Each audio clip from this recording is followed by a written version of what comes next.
Hola amigos, bienvenidos a su programa 18 Minutos, donde tocamos temas de innovación, liderazgo, economía, management, entre otros. Hoy nos acompaña un gran invitado. Él es Uri Levine, nada más y menos que el cofundador de Waze. Yo soy Francisco Rodríguez Aguirre, presidente de Smart Speakers, el buró líder de conferencistas en Latinoamérica, y me acompaña mi gran amigo Mauricio Reynoso. Buenos días, Paco, ¿cómo están todos? Qué gusto saludarlos. Y efectivamente hoy en este programa 18 minutos, donde uno de los temas clave es innovación, pues qué mejor que platicar esta mañana con Uri Levine. Sí, es una gran oportunidad para todos. Uno de los grandes emprendedores que ha tenido la humanidad al crear una solución como lo es Waze, que a todos nos ayuda todos los días. Bueno, pues voy a empezar a hacer las preguntas en inglés para que podamos comunicarnos. Vamos a tener traducción simultánea. Uri, thank you very much for being with us. It's a pleasure to have such a great entrepreneur like you. So, how did you start Waze, Uri? So thank you, and you know, in all of my startups, I started from a personal perspective and usually personal frustration. So I get into something that I really don't like, and I ask myself, can I change that? Right? And I hate traffic jams. I really hate traffic jams, and it was back in 2006 when we were in a family vacation up in the northern part of Israel. And when it was time to go home, we were like 10 different cars, and everyone left before we did. And I started to call them up and ask them, how is traffic like in your route? And they told me, right? And I realized that really what I need is someone ahead of me on the road to tell me what's going on. So that was in 2006, but we didn't start Waze until 2007 when I met the other founders, the other co-founders of Waze, Amir and Ehud, that they have realized a way to crowdsource the map. So I was thinking of crowdsourcing the traffic, they were thinking of crowdsourcing the map. And together, back in 2007, we decided that, wait a minute, if we do that together, we can actually build Waze. We can build ways that drivers can outsmart the traffic and avoid traffic jams. And that was the beginning of Waze. That's fantastic, Uri.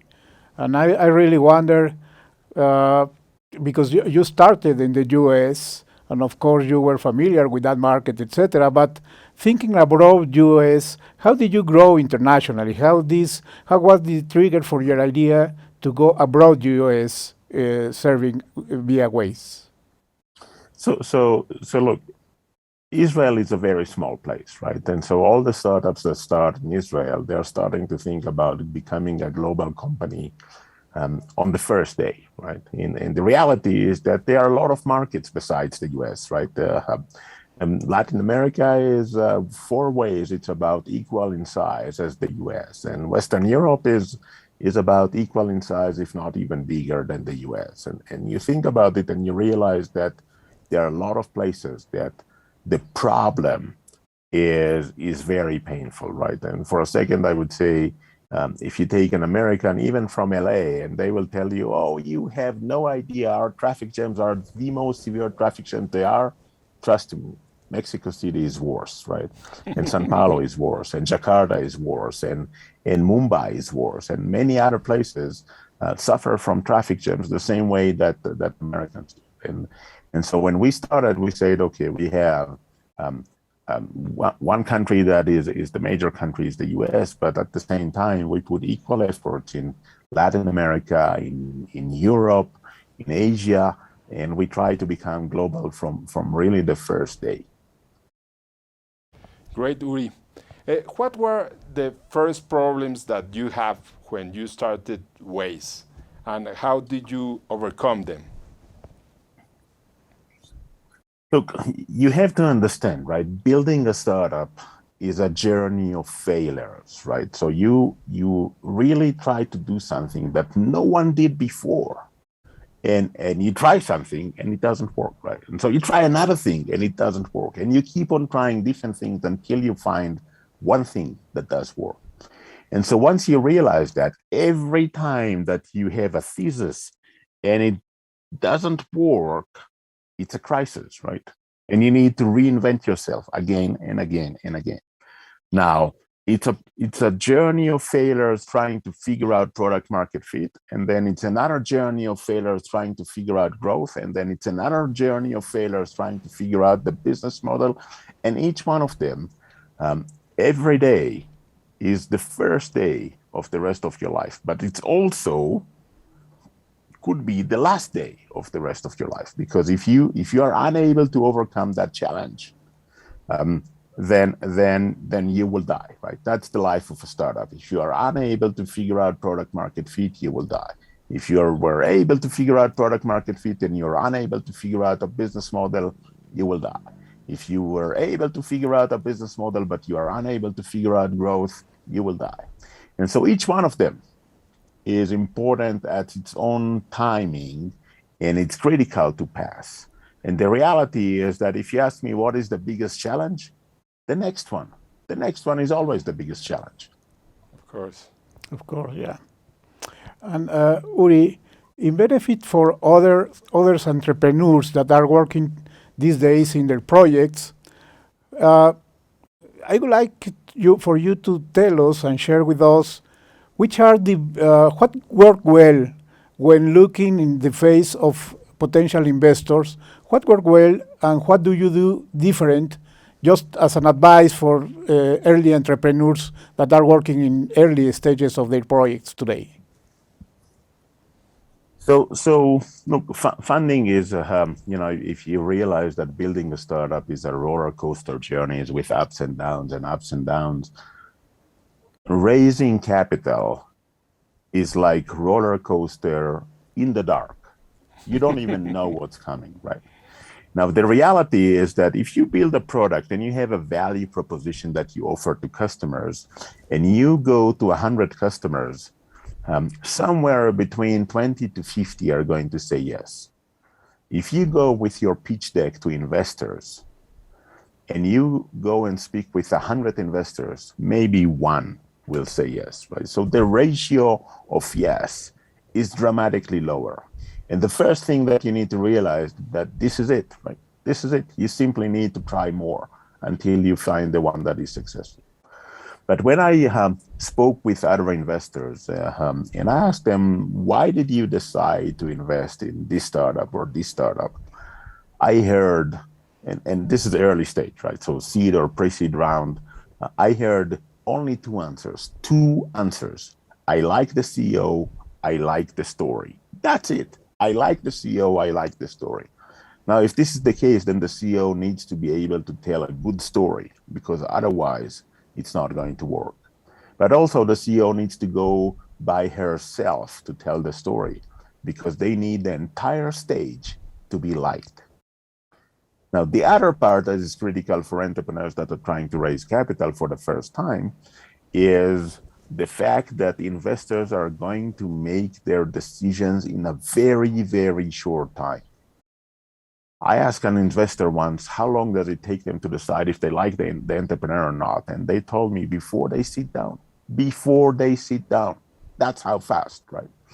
And so you only have few minutes to make a few seconds to establish the first impression, and then few minutes later to either let that first impression sink or change that, right? And that's it. And so you have to start with the strongest point at the beginning, because maybe by the time you'll get there, it's irrelevant anymore. They already made a decision. So this is something that we need to remember, is that there are two factors here, right? Telling a good story and starting with the strongest point at the beginning. Thank you, Uri. What are the two most important considerations for innovation in business? So, if you look at all the huge companies of the world today, right? From Amazon to Apple to Microsoft to Facebook to Google to whomever, right? And you realize that they're only a few decades old, right? So some of them are not even 20 years old. Some of them are just 20-something years old, right? They were startups 20 years ago, right? Or even less than that. They were startups exactly like the new startup that is starting tomorrow morning. Right? And in many cases, what we will see is that the innovation and disruption are coming from newcomers. Now, in many cases, once they become big enough, they don't see innovation, or they're unable to create innovation or disruption themselves, and they will be disrupted over the years, right? Just imagine that when iPhone started back in 2007, Microsoft was in a position to become the market leader of the smartphones, right? They had the Windows mobile operating system that was running on Nokia and Samsung and Motorola and nearly all the devices. And when they looked at the iPhone, they say, this is cute, but it will never take off, right? And the reality is that it did.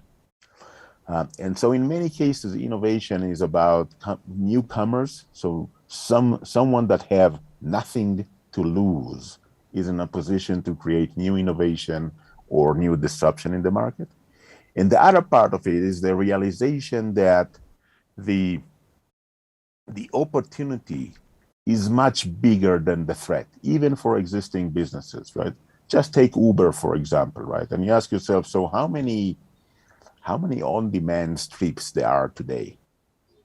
And there are more than 10 times on-demand trips today than there were before Uber started, right? So 10, 15 years ago.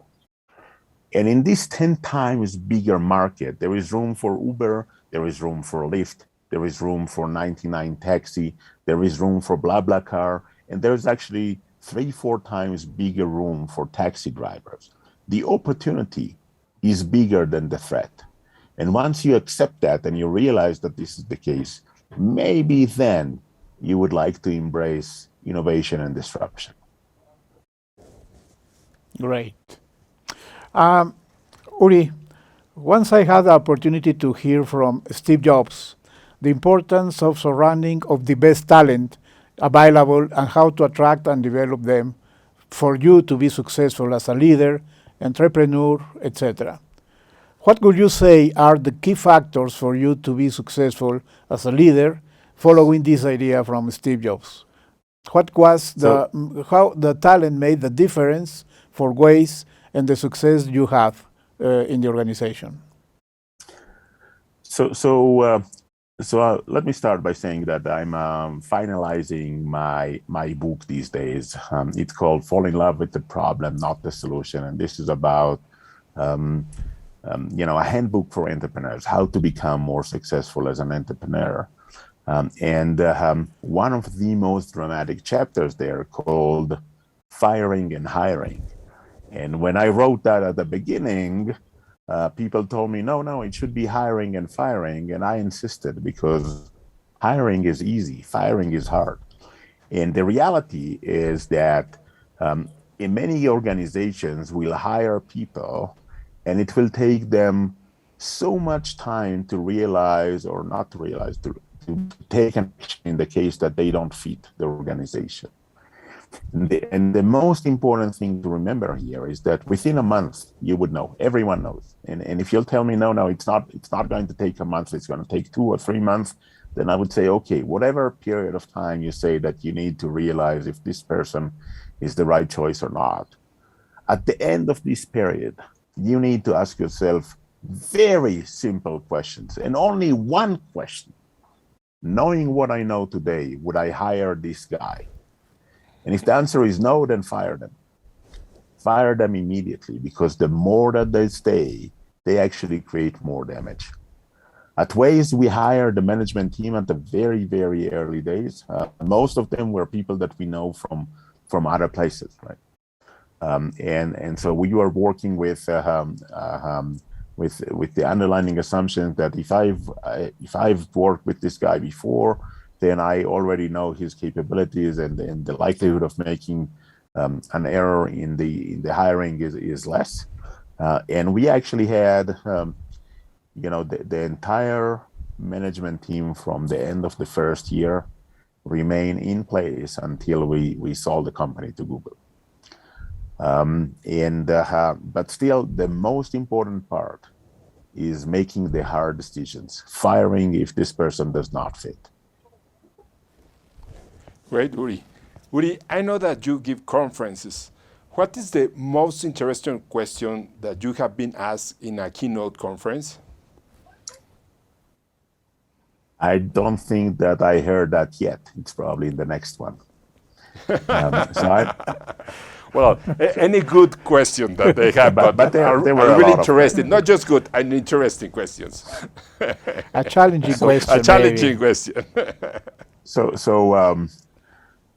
there were like many challenging questions. One of them that I remember was about, okay, so I made a fortune at the acquisition of Waze, and the day after I found myself started a new startup, right? And why didn't I retire in Cancun or in Playa del Carmen and enjoy my life, right? Of course. And I said, such a nice places. yeah. And I said, I like to create value. That's my destiny. That's my mission in life, is to create more and more and more value. And this is why I'm building more and more and more startups.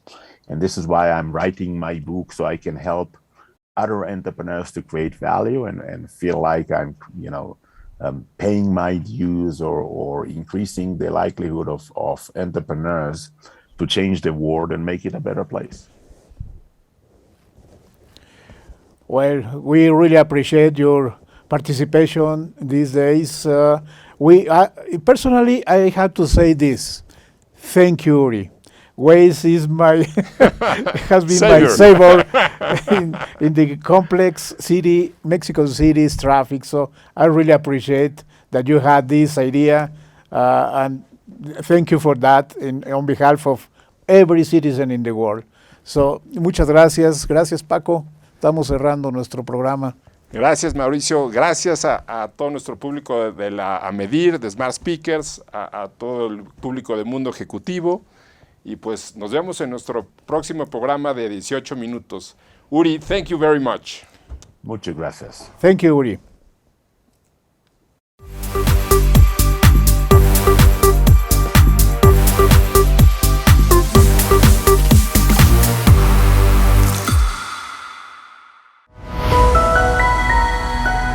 Mundo Ejecutivo presentó